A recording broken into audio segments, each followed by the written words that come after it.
in an effort to mark the 2025 International Open Access Week with the theme, Who Owns Our Knowledge? The Nnamdi Azikiwe Library, University of Nigeria, Nsukka, organized a one-day workshop on the 29th of October 2025 on the topic, Advancing Research Visibility and Open Access in University of Nigeria through TERAS. This year, I bought some of them, and I asked myself, how many of those books have I been able to devour? The university librarian, Dr. Promisa Ilu, gave her opening remarks as she spoke on the theme, Who Owns Our Knowledge? Your paper is published in some places, you might be surprised to hear that there are times you want to access that you cannot. Your friends want to access your paper. Your friend, colleague, they cannot. Because a group of persons, a group of publishers have actually carried all your the result of your knowledge, because it's your knowledge, and published it somewhere and told you that it is what? Closed access. Are you getting me? So we are advocating open access. We are speaking against closed access. I've actually been I've not this thing I'm going to do that is not just few minutes as we do, but the main thing is what I'm talking about.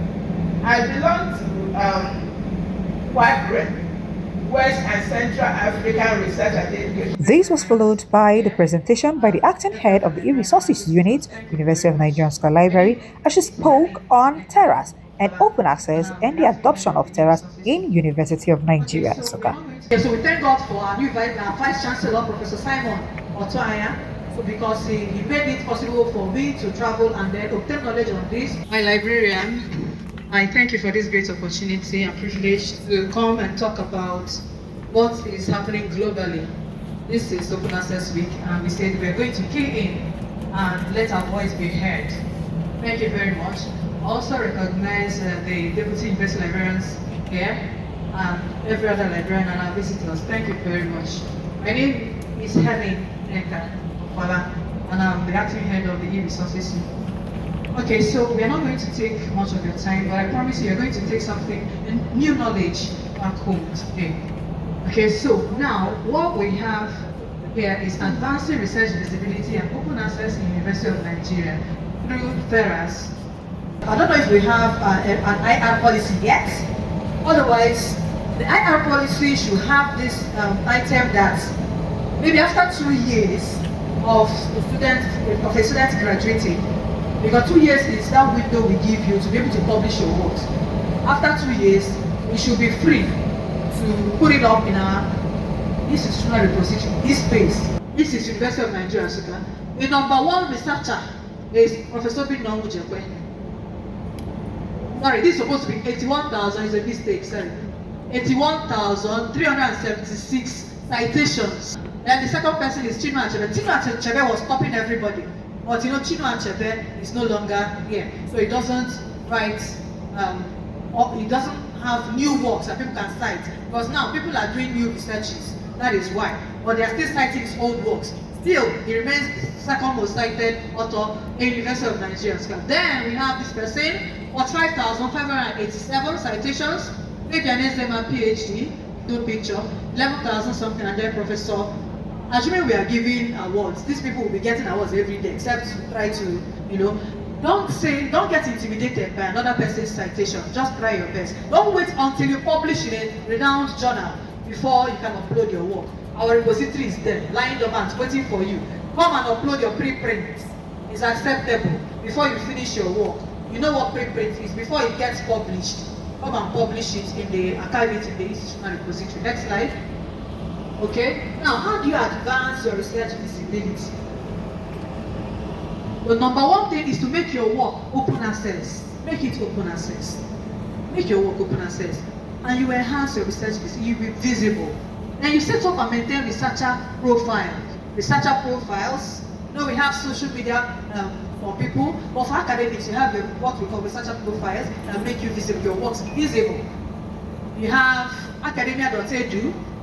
You have OrgID, you have Google Scholar. No, Google Scholar is usually the #1 in our heart and in our mind. Google Scholar. You have ResearchGate. You have some other ones, even Mendeley. We have other ones, but these are the three basic ones that we say, okay, everybody in University of Nigeria so that should be able to create their profile on Google Scholar. The third thing is to create a blog to share your research. You know what blogs are? Blog is an online diary. You can actually create a blog and be talking about your research. I don't have, even though it's not acceptable for you to use blog posts as for you to use it as one of your articles or a researchable one. But then you can pick ideas. The white people, what they usually do, they talk about their research, they create blogs to talk about their research. They pick a particular published research, give you the link to the research on their blog, they talk about it. People create discussions, that is where they make enough impact talking about it, because you can't go to Elsevier to talk about your research work. It's just there. They published it, and those that own your knowledge, like the librarian said. But now you own your knowledge in your blog, talk about it. Or I recommend another training, faculty training, for us to do the practical, and I will show people how they can do this and the platforms they can use, the reliable platforms they can use as researchers to blog about their research works. Okay? Research visibility. Another way of advancing your research visibility is to make your publication easy to find. Make it easy. How do you make your publication easy to find? The title of your work when you're publishing it. The title there's what we call search engine optimization, SEO, in websites, building when you're building your website design. Now, even on YouTube, when you're publishing, uploading your video, they teach you how to do your title very well so that it can be searchable. People can search it very fast, search it out very fast. So make your work searchable, make your publication easy to find by the title. There's a title you will choose, and you may not be able to get your work accessible easily. Okay, another step is to engage in research networking communities. Finally, to set up your TERAS account, we're going to look at the TERAS, which we are here for. Now, there was a time precisely on October 7, 2025, the PVC Academic of University of Nigeria Nsukka circulated this memo that staff should update the academic staff profiles. Update your academic staff profiles. I don't know how many people have been able to do that. To update your academic staff profiles, yes. And I sent across step-by-step guide, although some people are finding it difficult, but at least you start. Even if you don't finish it, set it up first, you can update. Set it up, just set it up, you can update later. Promote them, something like that. Leveraging TERAS for evidence-based services. Once they hear promotion, they're right up, just do the right thing and then you have any problem. Okay, so TERAS helps for trend analysis. In Scopus, there's this thing, when we say dependent on us to serve the rest of the university community. Next steps for improved adoption of TERAS in Nigeria: alignment with national and institutional open access policy, the need for unified metadata schema and compliance. You know what metadata is? The manner in which items, articles are labeled, identified. The items, the bibliographic details in books, in objects, in data sets, in articles. Okay? So the standard, just like in cataloging, TERAS promotes uploading everything. Undergraduate thesis, they are what uploading. Does it mean that we don't trust our undergraduate research works? Why do we now supervise them? And why do we have plagiarism check? Otherwise, so are we going to be armchair critics?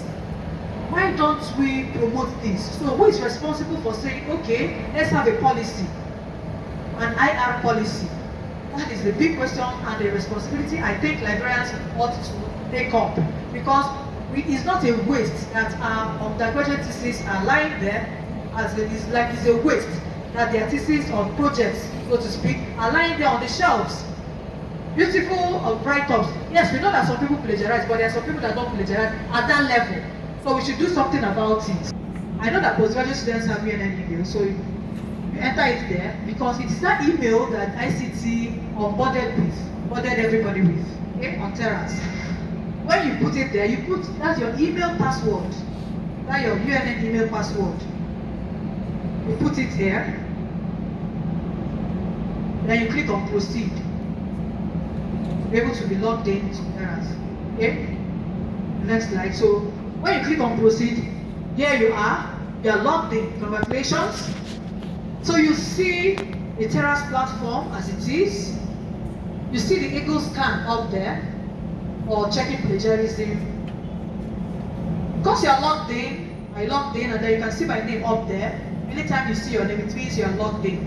If you don't see your name, you'll be seeing login within them. So you're already logged in. That is why your name is showing. For the mobile data services, so I advise everybody to log in and be able to, for the question my sister was asking, you'll find out for yourself if it is free. Now, for the thesis repository, you click on that icon there. I magnified it so you see what is written there. Thesis repository, you click there. I just write login TERAS and put in my email address and then the password.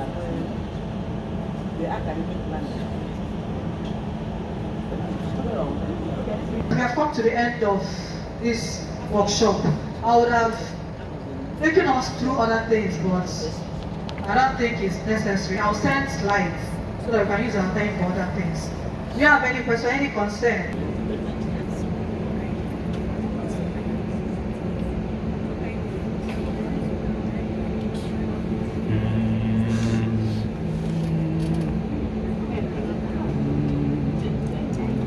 Okay, so any challenge? Let me try to lock somebody in.